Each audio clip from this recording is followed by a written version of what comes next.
Bonjour à tous, bienvenue sur le stand Audi pour ce talk d'une quinzaine de minutes. Je suis Frédéric Roche, directeur du digital et des ventes directes pour Audi, et je vous présente Nathalie. Bonjour à toutes et à tous, Nathalie Offet, directrice du marketing pour Audi France. Ravie de co-animer aujourd'hui avec Frédéric, que j'appellerai certainement Fred, vous me le pardonnerez, ce talk autour de la façon avec laquelle nous gérons la donnée et la façon responsable avec laquelle nous gérons la donnée. Alors quand on parle de responsabilité, évidemment on parle de RSE ou de ESG, et peut-être en préambule, avant de vous donner le détail sur notre stratégie en matière de données, je vais peut-être vous expliquer quels sont les piliers de la RSE pour Audi, puisqu'aujourd'hui ils sont au nombre de 6. Chaque entreprise va avoir des axes un peu différents.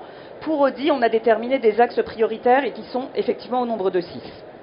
Un premier axe autour de l'environnement dans lequel on va trouver 3 types d'activités. Une première activité sur la décarbonation, c'est un enjeu qui est extrêmement important pour la marque Audi, avec un véritable enjeu de réduire l'impact de nos véhicules pendant leur cycle de vie. Et nous avons aujourd'hui une ambition qui est d'être neutre à horizon 2030. Le second axe sur cette partie de l'environnement, c'est également l'électrification, avec à horizon 2026 plus de 20 véhicules dans notre gamme qui seront 100% électriques, et un projet également à horizon 2033, une ambition qui est d'arrêter en Europe la commercialisation de nos véhicules thermiques. Donc on a déjà pas mal d'échéances. Troisième point pour cette partie environnementale, la circularité. C'est une des raisons de notre présence aujourd'hui sur Vivatech avec un projet qui s'appelle Material Loop, dont je vous invite à découvrir une exposition qui est juste derrière vous. Material Loop et la circularité pour Audi, c'est en fait la volonté de recycler des matériaux à partir de nos véhicules usagés, nos véhicules en fin de cycle de vie. On va récupérer des matériaux, donc on a plusieurs thématiques. Il y a l'acier, l'aluminium, le verre, les parties utilisées du véhicule, la batterie bien évidemment, dans la perspective de les réutiliser, une fois qu'ils sont recyclés, dans la construction, dans la production de véhicules neufs. Et on a dans ce cadre-là un premier projet pilote qui voit le jour, avec l'intégration dans la production de nouvelles Audi A4 de 15 000 pièces en acier recyclé pour les portes intérieures du véhicule.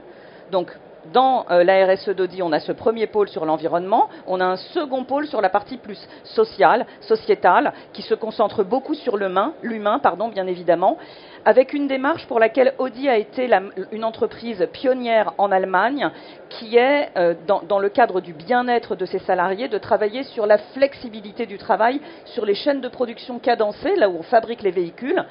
C'est un rythme de travail qui normalement est extrêmement rigide en termes d'horaire, on ne va pas interrompre le processus de production, et Audi est la première entreprise en Allemagne à avoir intégré le travail flexible, le temps partiel. Il y a une équipe pilote sur la production qui s'est portée volontaire pour mettre ça en place, pour notamment des jeunes femmes en retour de congé maternité ou ce type de situation. Donc en ça, nous sommes en avance en Allemagne sur ce sujet-là.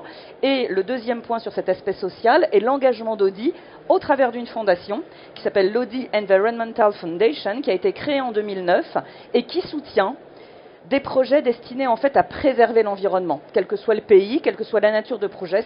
Ça défend vraiment des projets au sens assez large dans cette perspective. Le dernier pilier pour Audi, alors c'est peut-être pas le dernier, en tout cas à l'heure actuelle, on continuera peut-être à en développer d'autres, c'est la responsabilité ou la governance, et dans laquelle s'inscrit pleinement notre stratégie sur la gestion responsable de la data, et c'est le sujet de ce talk qu'on partage avec Frédéric. Merci Nathalie pour cette mise en perspective. En 2023, la stratégie des données, la thématique des données est forcément stratégique pour une entreprise comme Audi. Nous avons pour ambition de devenir un prestataire de solutions premium de mobilité d'ici les prochaines années, et la stratégie des données est forcément au centre de tout ce que nous faisons. Il nous appartient de mettre en place un écosystème digital, sans couture, sans rupture, pour amener une expérience la plus personnalisée possible à l'ensemble de nos clients, à l'ensemble de nos prospects, aussi bien à l'intérieur de nos voitures qu'à l'extérieur, en amont de la phase d'achat ou en aval de la phase d'achat. Et pour ça, nous devons mettre en place une approche intelligente, une approche pragmatique et holistique sur l'intégralité du parcours et du management de la donnée sur lequel on vous propose de rentrer dans les prochaines minutes. Si nous rentrons un peu plus dans le détail, aujourd'hui, nous avons 4 grandes notions principales sur lesquelles nous devons porter notre attention au quotidien. La première, la confidentialité des données. c'est-à-dire comment nous allons protéger les données personnelles, vos données personnelles ou éventuellement les données financières de nos clients au quotidien. Deuxième point, la sécurité. Là, on va parler principalement de processus, d'outils, de sauvegarde, de non-corruption des données, parce que bien évidemment, on arrive sur le troisième pilier, qui est cette notion de confiance. À partir du moment où un client ou un utilisateur nous confie ces données, c'est vital pour nous d'être capable d'expliquer pourquoi on les collecte, comment on les utilise et comment on les protège.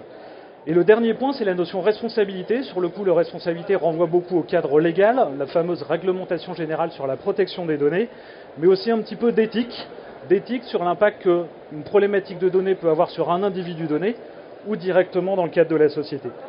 Chez Audi, on recouvre tout ça sous une thématique et une stratégie qui s'appelle une stratégie d'excellence de données qui nous permet cette approche holistique au quotidien. Parce que c'est tout le paradoxe, ces données sont partout, mais en fait elles sont invisibles à la fois. Aujourd'hui, la collecte de données passe pas tous les points de contact qu'on peut avoir avec nos clients, des points physiques, des points digitaux ou des points 100% digitaux. Il y a forcément collecte de données quand un utilisateur se retrouve sur le site de la marque en train de configurer son prochain véhicule, en utilisant son véhicule Audi qui est une voiture connectée aujourd'hui. C'est aussi un nouveau point de collecte, parce qu'aujourd'hui tout passe en arrière-plan. Tout passe par des capteurs, des serveurs, des algorithmes, et en fait cette génération et création de données massives est invisible pour la plupart des gens. Et c'est pour ça qu'on doit appliquer une méthodologie au quotidien pour mettre en place cette stratégie d'excellence data, et c'est fondamentalement assez proche de nos valeurs de marque initiales, Nathalie. Oui, parce que finalement, l'innovation, l'excellence, ça fait partie de l'ADN de la marque Audi. Audi est une marque qui prône beaucoup l'avance par la technologie. Et Audi est résolument orienté vers le progrès, mais un progrès qui se veut tangible, pas uniquement un progrès technologique. Il faut que ce soit un progrès qui apporte de la valeur aux personnes qui partagent avec nous l'expérience de la marque, donc nos clients, etc. Et dans ce cadre-là, finalement, la façon avec laquelle on opère la donnée, elle suit cette même logique. Elle suit une logique d'innovation, elle suit une logique d'excellence, de perfection. On recherche cet élément-là, on met en œuvre les moyens pour y parvenir. On est vraiment dans cette logique de donner envie de choisir Audi en étant dans une façon d'opérer la gestion des données avec le même niveau d'exigence que l'exigence qui est mise dans la conception et le design de nos modèles. Ça fait partie de la colonne vertébrale de la marque et finalement, ça ne concerne pas que la partie ingénierie autour des véhicules, ça concerne également la partie de la donnée. Et pourquoi c'est important ? C'est important parce qu'aujourd'hui, en matière de données personnelles, on sait qu'il est fondamental de générer de la confiance de la part des personnes qui sont engagées à nos côtés au sein de la marque, qui vivent l'expérience de la marque au sein de nos véhicules. Et pour nous, cette confiance, on ne peut l'obtenir que par des éléments de preuve par rapport à la façon avec laquelle, en tant que marque data-driven, on va opérer et gérer les données des personnes qui travaillent avec nous. D'où cette volonté de dire, ça ne peut pas être un élément à côté du reste de la stratégie. C'est au cœur de la stratégie et ça doit suivre pleinement les axes de l'ADN de la marque Audi et c'est ce sur quoi on travaille avec Fred. Exactement. Et pour décliner cette stratégie de marque directement sur la stratégie data, on applique en fait 3 grands principes au quotidien. Le premier, c'est la transparence vis-à-vis de nos clients. Parce que de la transparence va découler le deuxième point qui est la confiance. Donc on doit bien évidemment informer nos clients et nos utilisateurs le mieux possible, mais surtout faciliter leur compréhension en évitant de tomber dans les travers classiques, à savoir un jargon très technique ou trop technique ou un jargon trop légal. La confiance, c'est une valeur clé. Un client, vous, nous, demain, vous ne partagerez jamais des données personnelles avec une marque dans laquelle vous n'avez pas confiance. Donc on doit travailler quotidiennement pour honorer la confiance que nos clients mettent en nous en acceptant de partager des données. Et enfin, le dernier point, Nathalie l'a un petit peu évoqué, c'est cette notion de ça ne sert à rien de faire de la technique juste pour la technique. La technique doit toujours être au bénéfice de l'expérience, et ici on parle plus particulièrement de l'expérience client. Nous devons être capables de démontrer dans tout ce qu'on fait, que nous collectons, que nous utilisons, que nous partageons parfois les données, mais avec une vocation de bénéfice utilisateur, afin de leur proposer des services et des fonctionnalités à valeur ajoutée dans leur quotidien. Et si on rentre un petit peu dans le détail, ce n'est pas juste une volonté, c'est déjà une réalité dans ce que nous avons et dans ce que peut vivre un client aujourd'hui. Concernant la transparence, quel que soit le point de contact aujourd'hui, un client Audi, un prospect Audi qui s'est créé son compte est à même de gérer l'intégralité de ses données personnelles et de gérer les finalités qu'il accepte de donner et le droit d'utilisation qu'il accepte de donner à la marque au travers de la gestion de ses consentements, directement auprès de son espace client. Mais des données, comme on a dit tout à l'heure, les données en fait sont invisibles. Il y a plein d'endroits où il y a des flux de données sur lesquels un client doit aussi avoir la main et doit pouvoir être libre de dire « j'accepte » ou « je refuse ». Un exemple, c'est par exemple la connexion entre un smartphone et une voiture. Un smartphone connecté en Bluetooth ou par câble avec une voiture connectée, c'est autant de données qui sont partagées. Et sur ces données-là, un client Audi aujourd'hui doit être à même aussi de dire « oui, j'autorise » ou « non, j'autorise pas » l'envoi de certaines données entre son smartphone personnel et son véhicule. Et le dernier point, c'est directement au sein de l'interface utilisateur, dans son véhicule. Chaque client aujourd'hui peut décider de paramétrer point par point, est-ce qu'il accepte que ces données personnelles soient exploitées pour son expérience utilisateur au sein de son véhicule, ces données personnelles, mais aussi potentiellement les données par exemple de géolocalisation, étant donné qu'aujourd'hui on parle beaucoup plus de smartphones sur roue que de voitures. Concernant la confiance, on va parler sur le coup beaucoup plus de sécurité. On a tous entendu parler d'un certain nombre de marques qui ont eu à vivre des fuites de données. C'est forcément un grand risque, encore plus quand vous avez un positionnement premium et que vous cherchez à travailler sur cette confiance. Donc là, on va parler de sécurité et dans les différentes actions qu'on met en œuvre, bien évidemment, en interne, auprès de nos prestataires, on se doit de gérer l'intégralité des accès. Qui est à même d'accéder à nos données clients? Qui est à même d'accéder à quelles données clients pour quel usage? Donc on va appliquer un certain nombre de grands principes, par exemple la logique de minimisation des données que nous donne le contexte légal du RGPD.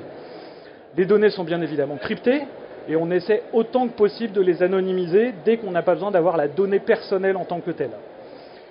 Et puis on applique aussi tous les process de l'univers de contraintes légales du RGPD avec cette notion de durée de conservation, parce que ça a deux raisons d'être. La première d'un point de vue légal, mais le fait de pouvoir supprimer les données au bout d'un certain temps, ça a aussi des impacts sur la performance de nos architectures techniques qui sont derrière. Parce que comme vous le verrez, on gère des volumes de données qui croît de manière exponentielle d'année en année. Et puis le dernier point, malgré tous nos efforts, l'erreur est humaine, on parle de technique, il y a forcément des fois des failles de sécurité, des failles de code, donc on s'appuie aussi sur un certain nombre de sociétés externes qui travaillent en étroite collaboration avec nous pour réaliser des tests d'intrusion, des tests de performance et identifier d'éventuelles failles avant qu'elles puissent être utilisées par une personne avec des objectifs, on va dire, plus malveillants. Et le dernier grand principe, qui est forcément découle de tout ça, c'est l'expérience client. Ne pas faire de la tech juste pour la tech. Les données n'ont vraiment d'intérêt pour une entreprise et pour une marque qu'à partir du moment où elles sont capables d'apporter un bénéfice utilisateur à la fin. Et par rapport à ça, Nathalie, je te propose de nous donner quelques exemples, par exemple au travers du programme expérientiel de la marque. Oui, parce qu'effectivement, côté marketing, d'avoir de la donnée de nos clients, c'est un élément qui nous intéresse et je vais vous expliquer pourquoi. Mais on ne va pas s'arrêter uniquement à la donnée client. On va aussi aller récolter la donnée des personnes qui entrent en contact avec la marque, qui cherchent un renseignement, qui configurent une voiture, qui vont en concession. Et à partir de cette base de données, à partir de l'enregistrement des données sur notre plateforme MyAudi, côté marketing, on va s'en servir pour identifier parmi toutes ces personnes quels sont les profils, quels sont les points d'intérêt, les points d'attention, puisqu'on a la possibilité de déclarer des centres d'intérêt. Et du coup, on va adapter et on va personnaliser notre approche de façon à proposer des expériences qui correspondent aux centres d'intérêt des personnes avec lesquelles on est en contact. Je vais prendre un exemple sur la tech. On a des personnes qui déclarent un intérêt fort pour la tech. Typiquement, quand on est sur un événement comme Vivatech, on va inviter nos MyAudistes, donc les personnes qui sont au sein de notre plateforme MyAudi, à venir vivre une expérience sur Vivatech, et c'est une expérience qu'on va bâtir spécifiquement pour eux. Quand on est face à des passionnés de gastronomie, on travaille avec un ambassadeur qui est un chef étoilé qui s'appelle Thierry Marx, qui d'ailleurs nous fait le plaisir ou l'honneur de venir cet après-midi ici faire un talk sur la circularité à 16h30. N'hésitez pas à revenir. Donc les passionnés de gastronomie ont la possibilité de participer à des masterclass avec Thierry Marx. Ça aussi, c'est quelque chose qui est un peu unique, un peu particulier et qu'on a plaisir à partager. Donc, on a effectivement la donnée qui vient par les clients ou les personnes qui entrent en relation avec la marque, donc les données personnelles, mais on a également énormément de données qui proviennent de nos véhicules et pour lesquelles on a un autre usage que celui que je viens de mentionner. Effectivement, d'un côté, vous avez les données qu'on collecte directement fournies par nos clients, et vous avez cette nouvelle source de données qui ne fait que croître, à savoir la voiture connectée. Et cette voiture connectée, aujourd'hui, nous permet, nous, en tant que marque, de récupérer énormément de données, et on a déjà aujourd'hui un certain nombre de preuves de valeur ajoutée pour nos clients. Je vais aller au travers de deux exemples. Le premier, le client a son smartphone, a son application MyAudi, il a son compte, il peut accéder à son véhicule à distance. Ça, c'est assez classique, mais il va pouvoir, par exemple, commencer à envoyer des destinations directement de son smartphone au véhicule. Il va pouvoir lancer la climatisation, tout ça basé par son utilisation au quotidien, à savoir les destinations qu'il a enregistrées en favori, ou le véhicule qui a directement identifié une récurrence en disant « Je sais que tous les vendredis à 8h30, tu es à telle adresse parce que tu dois aller déposer tes enfants ou tu vas à ta salle de sport. » Ça, c'est un premier cas d'usage. Le deuxième cas d'usage, ça va être par exemple la gestion de l'entretien. Pour tous ceux qui sont possesseurs ou qui ont possédé une voiture, la gestion de l'entretien, par définition, c'est une expérience client dite négative. Vous avez le voyant qui s'allume au tableau de bord, en général c'est 2 jours avant le départ en vacances, et c'est branle-bas de combat. Aujourd'hui, grâce aux véhicules connectés, ces informations-là, basées sur des algorithmes et sur du prédictif, envoient l'information au concessionnaire Audi avant même que le voyant s'allume directement sur le tableau de bord. Ça lui permet d'inverser le sens de l'expérience client, c'est-à-dire que c'est plus le client qui doit appeler pour prendre rendez-vous en disant que j'ai un voyant qui s'est allumé, c'est le partenaire Audi directement qui prend contact par anticipation. On évite la gestion de stress, on est capable de proposer un rendez-vous qui va mieux convenir dans le créneau, l'agenda de nos clients, et éventuellement de lui proposer une solution de mobilité. Mais tout ça, ça n'est que le début de l'histoire en fait, parce que plus on avance, plus l'expérience client va devenir de plus en plus importante avec la multiplication des écrans, par exemple au sein de nos véhicules, des écrans toujours plus grands, du contenu de plus en plus personnalisé, de plus en plus immersif. C'est l'exemple que vous avez à côté de nous avec Grand Sphere, où on va parler demain de réalité, contenu personnalisé, expérience client, de réalité augmentée, voire même directement de réalité virtuelle quand on va commencer à toucher du doigt la voiture autonome. Donc, en conclusion, quand on parle de stratégie d'excellence data, en fait, c'est un équilibre permanent entre les attendus des équipes de Nathalie. Oui, parce que plus on souhaite en fait apporter une expérience de marque de qualité et le plus adaptée et personnalisée au profil des personnes, plus on a besoin de données qui soient précises, qui soient qualifiées, sans être non plus dans une logique trop intrusive avec les personnes qui sont en contact avec nous et ne pas non plus en demander trop, mais en demander en fait suffisamment pour pouvoir nous adapter dans les projets. Et on veut toujours apporter le petit plus qui va faire la différence par rapport à d'autres marques automobiles. Et de mon côté, mes équipes vont devoir contrebalancer ça en gérant notamment l'univers de contraintes légales, l'univers de contraintes techniques, l'univers de contraintes de sécurité dont on a parlé. Et c'est ça qui nous permet au quotidien de donner vie à notre stratégie d'excellence data. Mais c'est que le début, parce qu'on l'a touché un tout petit peu du doigt, et pour élargir un petit peu la réflexion, je voudrais vous montrer, au travers de 2 informations, comment cet univers de contraintes évolue extrêmement rapidement. Déjà en termes de volume de données. En 2018, on considérait que le volume des données issues des voitures connectées, alors pas que Audi en général, représentait 33 zettabytes. Alors pour revenir, on va dire, dans des ordres de grandeur qui nous sont un peu plus communs dans notre quotidien, un zettabyte, c'est 1 puissance 12 gigas. D'ici à 2025, donc dans 2 ans, on aura déjà multiplié ce volume de données par 6. Et c'est là où on retombe sur ce que je disais tout à l'heure, sur cette notion aussi à un moment donné de faire du cleaning et de la suppression de données versus les architectures techniques qui deviennent nécessaires derrière. L'environnement de contrainte, on a parlé forcément du RGPD, quand on parle de données personnelles. Il y a aussi encore des grands débats sur un nouveau sujet qui s'appelle le Data Act, entre autres, qui est en discussion aujourd'hui au niveau de la Commission européenne, qui aura forcément une influence sur tout cet écosystème et sur notre stratégie au quotidien. Bref, encore de beaux challenges devant nous, mais tout ça sans perdre de vue cette notion de bénéfice utilisateur et de ne pas rentrer dans la tech juste pour la tech.